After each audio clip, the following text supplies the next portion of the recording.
There is a specific kind of silence that hangs over a suburb at 6 a.m. It's a judgmental silence. It's the sound of sprinklers judging the hydration levels of your fescue. The sound of hidden ring cameras judging the expiration date on your tags, and the sound of retired neighbors waking up to judge everything else. I like 6 a.m., usually. It's the only time I can drink my coffee. Black, thick enough to float a horseshoe, and hot enough to strip varnish, without my phone blowing up. I'm a general contractor. My phone is less a communication device and more a panic button that other people press when they realize they don't know how load-bearing walls work. I stepped out onto my front porch, mug in hand, taking a deep breath of the crisp Pennsylvania air. It smelled like wet mulch and impending litigation. My eyes drifted to the driveway. I expected to see the Beast. The Beast is a 2018 Ford E-Series cutaway with a utility box on the back. She's not pretty. She has the aerodynamic profile of a cinder block and the turning radius of a cruise ship. She's covered in a layer of permanent dust that I'm pretty sure is structural at this point, and she has a few battle scars from navigating narrow alleyways in South Philly. But she's mine. She's paid off, and she holds about $80,000 worth of tools that allow me to pay the mortgage on this cookie-cutter house in Oak Haven Estates. I looked at the Beast, and then I choked on my coffee. There, slapped directly onto the driver's side window, right at eye level, covering the side mirror view, was a sticker. It wasn't just a sticker, it was a declaration of war. It was neon orange, not a subtle sunset orange. And one. We're talking radioactive hazard cone, punch you in the retina orange. It was the size of a dinner plate. And even from 20 feet away, I could tell it was that specific type of cheap, hell-spawned adhesive paper that doesn't peel off in one piece. The kind that disintegrates into white, gummy shreds if you so much as look at it wrong, requiring a razor blade, a gallon of Goo Gone, and 3 hours of cursing to remove. I felt the blood pressure spike in my neck. It was a physical sensation, like a hydraulic line pressurizing. I walked down the porch steps, my boots crunching heavily on the driveway. I didn't run. I stalked. As I got closer, the bold, black, all-caps text came into focus. Violation notice, unauthorized commercial vehicle towing imminent. 24 hours. I stared at it. I touched the corner of it with my fingernail. And so, it was already baked on by the morning dew and the previous day's sun. Unbelievable, I muttered. Actually, it's entirely believable if you've read the bylaws, which I suspect you haven't. The voice came from my left. It was a voice that sounded like it was wearing loafers without socks. I turned slowly. Standing on the adjacent lawn, precisely 3 inches from the property line, because God forbid he stepped on my crabgrass and contaminated his shoes, was Kevin. Kevin is the HOA president. Kevin is the kind of guy who irons his jeans. He was wearing a polo shirt tucked into khaki shorts, and it was 6:05 in the morning. Who wears a tucked-in polo at dawn? A psychopath, that's who. He was holding a clipboard. Of course he was holding a clipboard. He looked like he was auditing the sunrise. "Good morning, Kevin," I said. My voice was dangerously calm. It was the voice I used when a client asked if we could just move that plumbing stack for $50. "Morning, Mike," Kevin said, tapping his pen against the clipboard.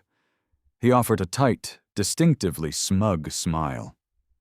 It was the smile of a man who had never done physical labor in his life, but had strong opinions on how it should be performed. "Notice you found the notification." "Found it?" I gestured to the neon monstrosity. "Kevin, you vandalized my truck. You slapped a sticker the size of a manhole cover on my glass." "It's not vandalism, Mike. It's a compliance notice. And it's not a truck. It's a commercial transport unit under Section 4, Paragraph B. It's a van, Kevin. It's a Ford. It has 4 wheels and an engine. It gets me to work so I can pay the exorbitant fees for this glorified gated community that doesn't even have a gate." Kevin sighed. A long, suffering exhale through his nose. He adjusted his glasses. "We've been over this. The bylaws were updated last month. Section 44.2 regarding unsightly commercial vehicles. No vehicles with external ladder racks, visible signage, or utility boxes are permitted to be parked in driveways overnight. They must be garaged. I looked at my garage. Then I looked at the beast. Kevin, I said, pointing the hand holding the coffee mug. The beast is 9 feet tall. My garage door clearance is 7 feet. Unless you want me to let the air out of the tires and chop the roof off, she doesn't fit. Then you have to park it off-site, Kevin said breezily. There's a storage lot down by the highway. Very reasonable rates. That's 5 miles away. You want me to drive 5 miles, park my work truck, Uber home every night, and then Uber back at 5 a.m.? Do you know what I do for a living, Kevin? I believe you're a handyman? I'm a licensed general contractor, and if I get an emergency call at 2 a.m. because a pipe burst and flooded a basement, I can't be waiting for an Uber to take me to a storage lot. This is my vehicle. This is my property. And this, I gestured to the asphalt beneath my boots, is my driveway. It's a driveway within the Oakhaven community, Kevin corrected, which makes it subject to the covenant of appearance. And frankly, Mike, the van is an eyesore. It lowers the property values. We're trying to maintain an aesthetic here. Rustic elegance. Rustic elegance? I laughed, a harsh barking sound. Kevin, your house is made of vinyl siding and fake brick veneer. The only thing rustic about this place is the raccoons that get into the trash because the HOA mandated those aesthetic bins that don't lock. Kevin stiffened. I had touched a nerve. The raccoon incident of day 24 was a sore subject. You have 24 hours, Kevin said, his voice dropping an octave, trying to summon the authority of a federal judge. The timer started when I applied the decal at 5:45 a.m. If that vehicle is still present at 5:45 a.m. tomorrow, it will be removed at the owner's expense. And let me tell you, the impound fees are not trivial. He checked a box on his clipboard with a flourish. Tick. You touch my truck, Kevin, and we're going to have a problem that the bylaws don't cover. Is that a threat? He looked hopeful. He wanted it to be a threat. He probably had the bylaw regarding verbal harassment of board members memorized and ready to fire. It's a promise of litigation, I corrected. I know my rights. This is a personal vehicle. It's registered to me, not a corporation. I pay taxes on it. I park it on my land. Read the updated bylaws, Mike. You signed the agreement when you bought the house. Commercial appearance is the defining factor, not registration. He turned on his heel, or at least he tried to. It's hard to turn dramatically in boat shoes on wet grass. He slipped slightly, recovered, and pretended it didn't happen.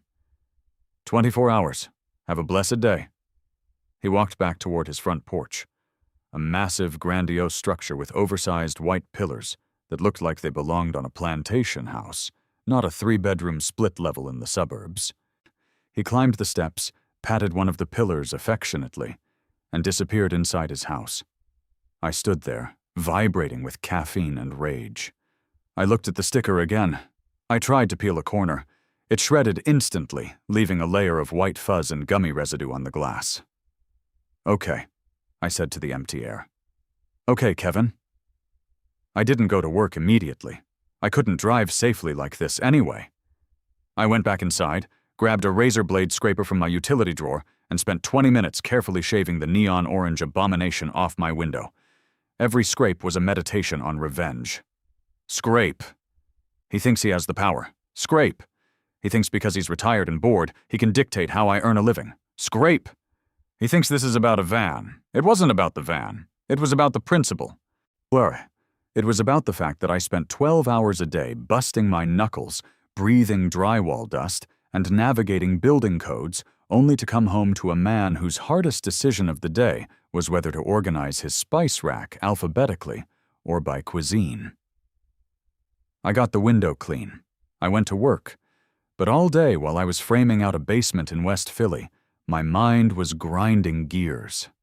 I stopped for lunch at a Wawa, because I'm a civilized human being, and pulled up the Oakhaven HOA portal on my phone. I downloaded the PDF of the bylaws, 140 pages.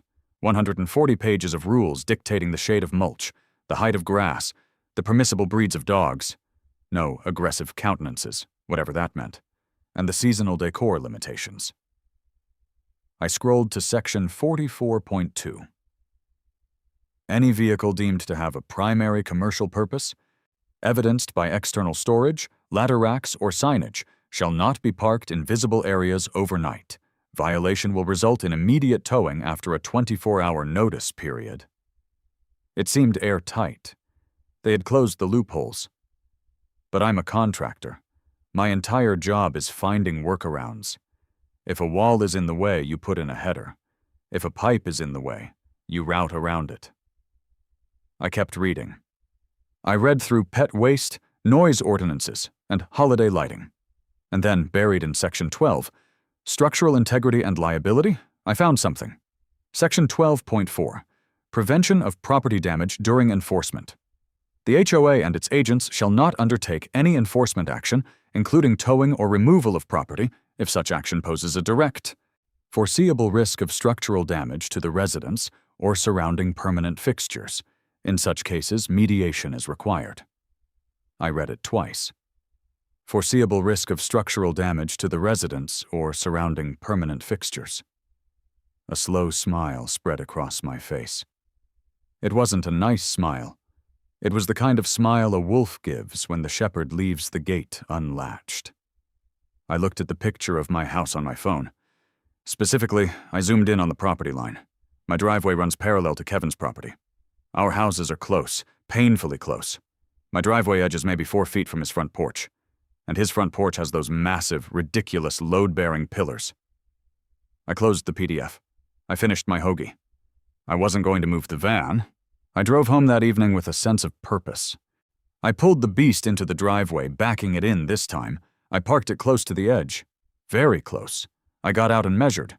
The rear tow hitch of my van was exactly 42 inches from the base of Kevin's favorite pillar. I went inside, cracked a beer, and waited. The next morning the sun rose, and so did the tension. At 5:45 a.m., on the dot, a tow truck rumbled down the street. It wasn't a flatbed. It was an old-school wrecker, a snatch truck with a stinger on the back. The driver was a guy who looked like he was made of spare parts from other, larger men. He had a beard that contained secrets and a reflective vest that had seen better decades. I walked out to meet him. Kevin was already there, of course. He was practically vibrating with excitement. He was pointing at my van like he was spotting a U-boat. "That's it!" Kevin shouted over the idling diesel engine of the tow truck. "Take it away!" The driver, whose name embroidered on his shirt was Tiny, classic, looked at the van. Then he looked at me. "Morning," I said, leaning against the fender of the beast. "Morning," Tiny grunted. He sounded like a cement mixer full of gravel. "You the owner?" "I am." "You gonna move it?" "Nope." Tiny sighed. He looked at Kevin. "Look, buddy, if he's here, I can't just snatch it. That's a drop fee." "I authorized the tow!" Kevin shrieked. "He is in violation. The 24 hours are up. Hook it up!" Tiny looked at me again. He looked tired. He didn't want to fight. He just wanted to hook a car and go get breakfast. "Look, man," Tiny said to me. "Don't make this hard. Just move the van." "I can't," I said. "It's resting." "It's resting?" Tiny raised an eyebrow. "Yeah, and besides," I kicked the rear tire, "the way I'm parked, I've got the wheel cut hard against the curb. You try to drag this thing out backward with a standard wrecker, you're gonna snap the tie rods and maybe the differential. This thing weighs 8,000 pounds, fully loaded. You drag it, you break it, I sue you. Personally, not the company, you." Tiny looked at the front wheels. They were indeed cranked hard to the left. He looked at the heavy-duty utility box on the back. He did the mental math on the weight. "He's right," Tiny said, turning to Kevin. "I can't snatch this. I need a flatbed and dollies to lift it. If I drag it, I'll tear the drivetrain out." Kevin turned purple. "Then get a flatbed." "I ain't got one," Tiny said, trepanned, climbing back into his cab. "Dispatch didn't say it was a commercial heavy-duty. They said passenger van. You want a flatbed, you call it in again. Wait time is 4 hours." "This is unacceptable," Kevin yelled, actually stomping his foot. "I want this vehicle gone now." Tiny revved the engine, drowning him out. "Call the office," he shouted, and drove off. I stood there, smiling at Kevin. "Strike one, Kevin." Kevin took a deep breath. He composed himself. He smoothed his polo shirt. "You think you're clever, Mike, but you're just delaying the inevitable. I am calling the towing company back immediately. I am requesting their heavy-duty recovery unit. They will bring a flatbed. They will bring dollies. And tomorrow morning at 8 a.m., that van will be gone. And I will personally add a surcharge to your HOA dues for the extra coordination required." "You do that, Kevin." "I will. And Mike?" He sneered. "Check your mail. I've already fined you $500 for the violation." He marched back into his house.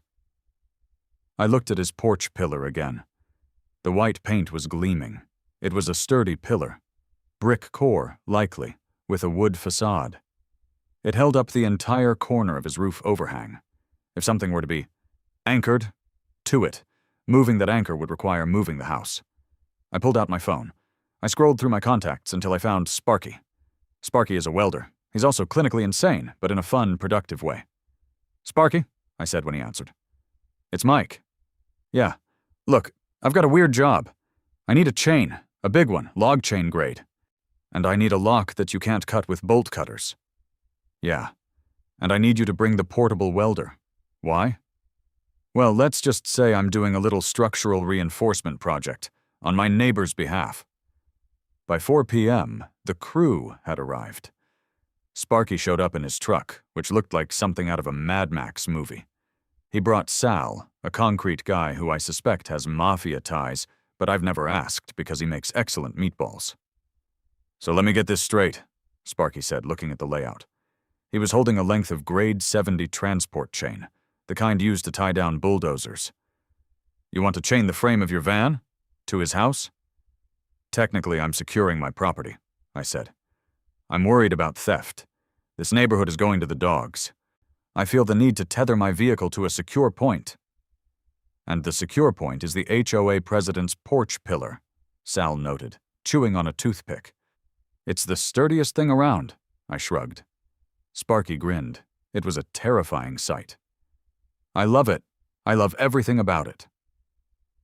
We got to work. This wasn't a slapdash job. We were professionals.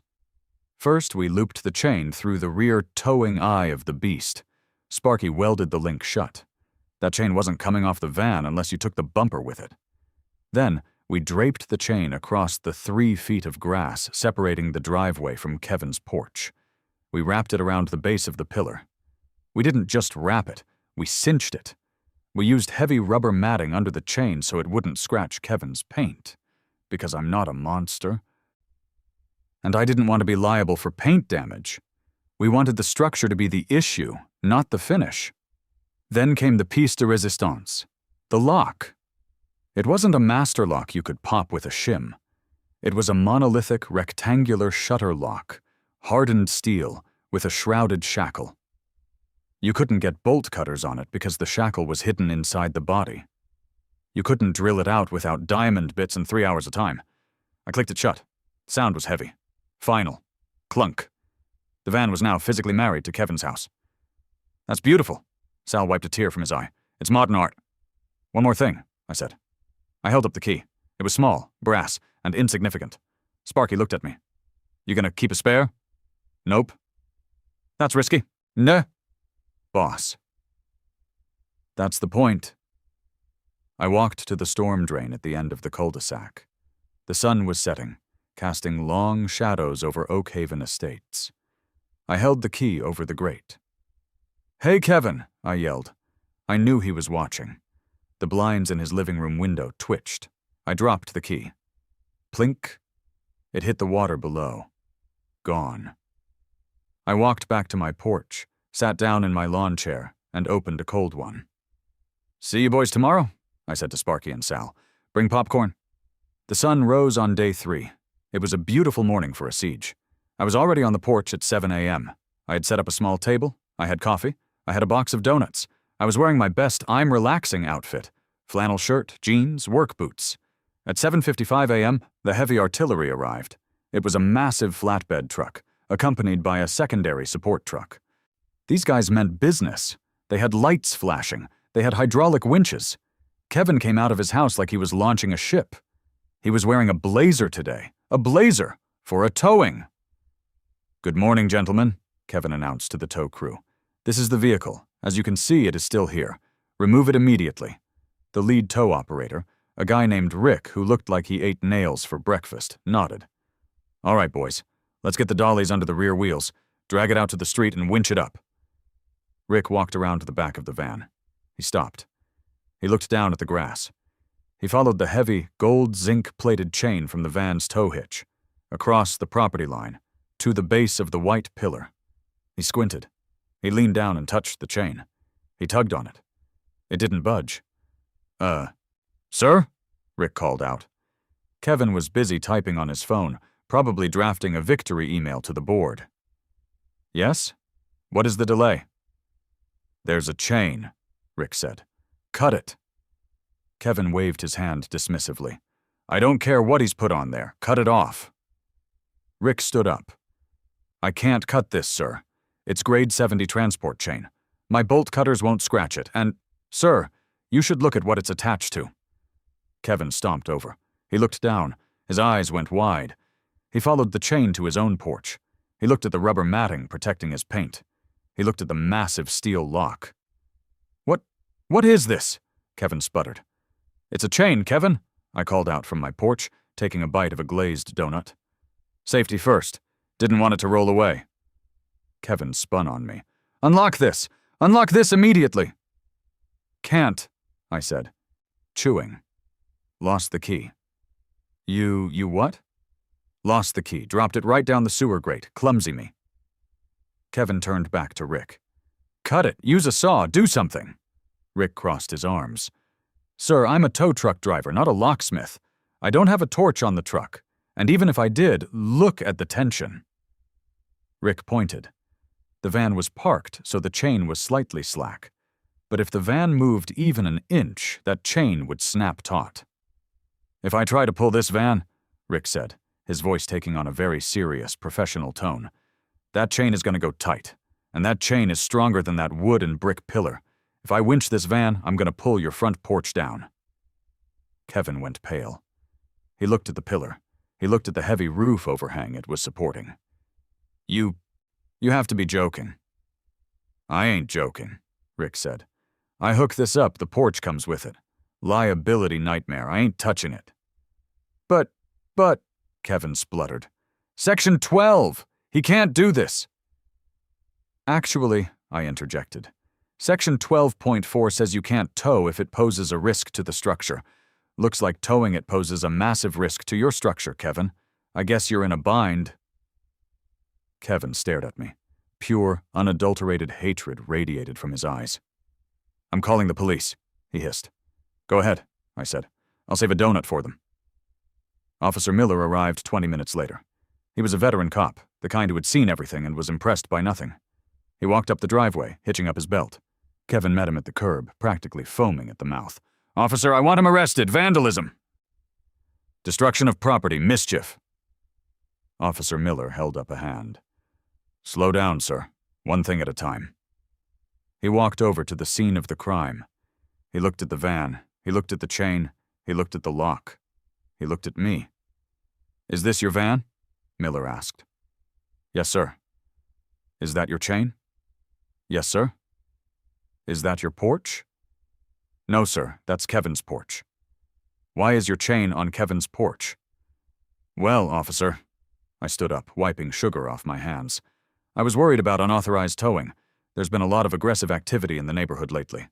I wanted to secure my property. I used the sturdiest anchor point available." "You chained your car to his house," Miller deadpanned. "I utilized a shared easement for security purposes," I corrected.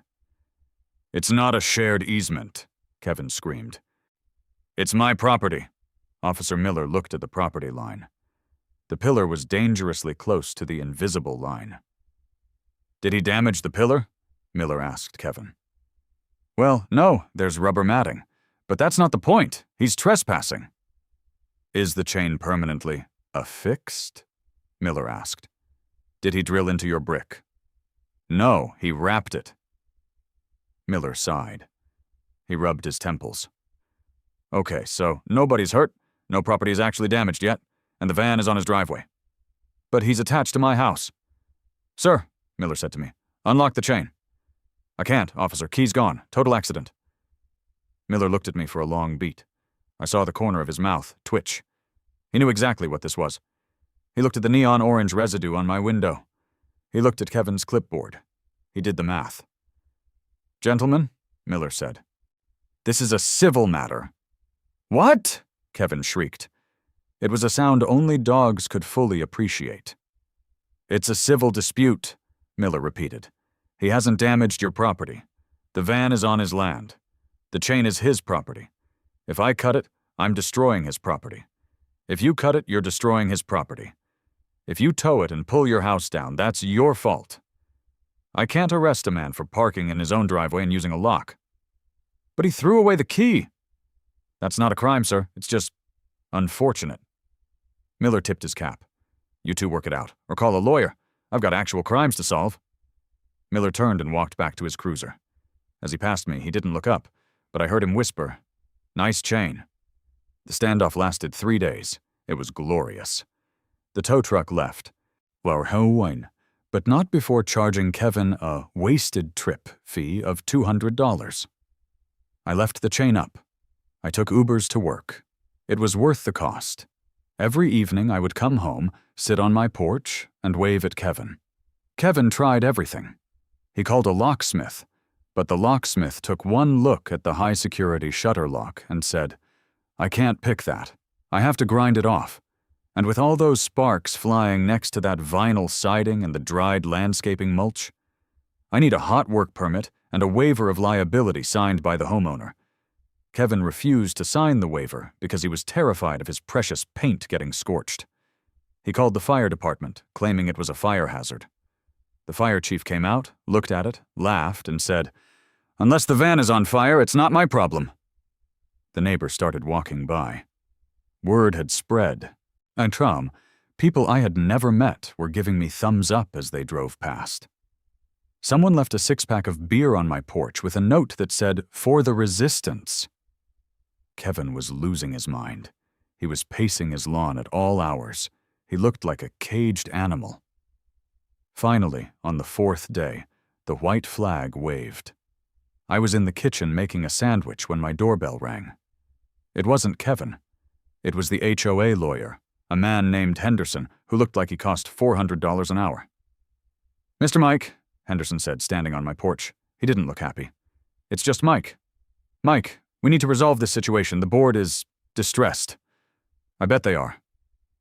Mr. Kevin is willing to drop the fines, all of them, and the tow order.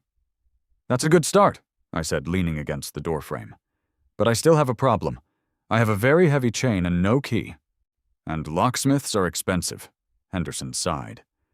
He pulled a checkbook out of his briefcase.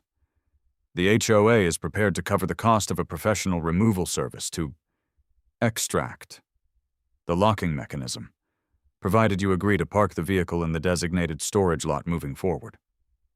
I looked at the beast. I looked at the chain. No, I said. Henderson blinked. Excuse me? I'm not parking in the storage lot. That's 5 miles away. Here's my counteroffer. You grant me a permanent variance for my work vehicle, a grandfather clause, the beast clause, if you will. I get to park in my driveway. In exchange, I allow you to pay a locksmith to cut the chain off my van. That is highly irregular. The bylaws, I interrupted, are currently attached to a situation where the HOA president's porch is being held hostage by a Ford E350. If I leave that chain there, eventually the temperature changes. Something is going to give. And it might be the brickwork. Do you want to explain to the insurance company why the HOA is liable for pulling the president's face off his house? Henderson stared at me. He was a smart man. He knew when he was beaten. I will draft the variance, he said stiffly. I want it signed by Kevin, notarized, today. I will see what I can do. 2 hours later, Henderson returned with a document. It was a beautiful piece of paper. Permanent variance, commercial vehicle exemption. Signed by Kevin, though the signature looked shaky, like he was holding the pen with a trembling hand. Pleasure doing business with you, I said. tucking the paper into my pocket. "The locksmith will be here in an hour," Henderson said. I sat on the porch and watched. It took the locksmith 45 minutes to cut through the shutter lock. He had to use a thermal lance and a grinder. Sparks flew everywhere. Kevin stood by his window, pressing a wet towel against the glass, terrified that his vinyl was going to melt. When the lock finally fell with a heavy thud, the chain went slack. The locksmith uncoiled it from the pillar. The white paint was slightly rubbed, a distinct gray smudge marring the pristine surface. I walked over, coiled up my chain, and threw it in the back of the beast. Kevin came out onto his porch. He looked defeated. He looked 10 years older. "You're a menace, Mike," he said quietly. "I'm just a guy trying to make a living, Kevin. You tried to tow my livelihood. Don't touch another man's tools and don't touch his truck." I climbed into the driver's seat of the beast. I fired her up. She roared to life, a beautiful, rattling diesel symphony. I backed out of the driveway, just to reposition her perfectly in the center. As I got out, I looked at Kevin one last time. "By the way," I called out, "I'm thinking of repainting the van." "Oh, God," Kevin whispered. "What color?" "I was thinking neon orange." I walked inside and closed the door. Kevin resigned 2 weeks later, citing health reasons. I heard he moved to a condo in Florida. I hope they have a strict HOA. He needs the structure. As for me, I still park the beast in the driveway. And every now and then, when the sun hits the pillar on the house next door just right, you can still see the faint, gray ghost of a chain mark. It's my favorite feature of the neighborhood.